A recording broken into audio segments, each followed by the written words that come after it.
I am applying Kiehl's oil-based primer. I wanted a primer that was very strong, so I went with the oil base. As I've said before, I don't like working with oil base, but this time I felt it was warranted. So basically what I'm doing, I'm going to show you how to get rid of brush strokes, or at least minimize them. I'm just getting this primer on, getting it on real quick. It doesn't have to be super thick. I'm just getting it on, and then I'm just going to get rid of those straight brush strokes by taking my brush over it and just doing a little bit of wiggling on it. Get rid of those peaks and valleys of the straight brush strokes. Then I'm going to give it a minute.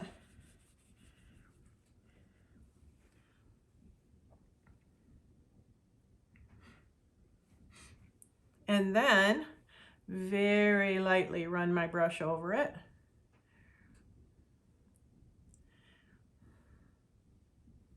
I'm not exerting any pressure whatsoever. I'm just kind of hitting those peaks and valleys.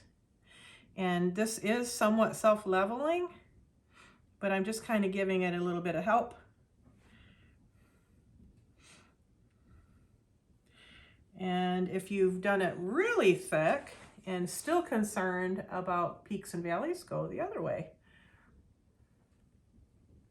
I'm using a brush I can just pitch, so I don't have to worry about cleaning this brush.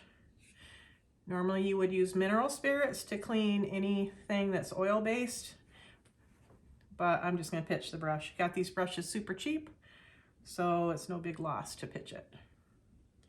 Make sure that your room is well ventilated. Wear protection. Respirator is a good idea at this point. And then let it dry. I suggest you let it dry overnight. That's what I normally do, because you want it very dry for your next step. Don't sand it. If you sand it, you break the seal of the primer. So just let it dry, let it self-level, don't sand it, and then you can paint when it's dry.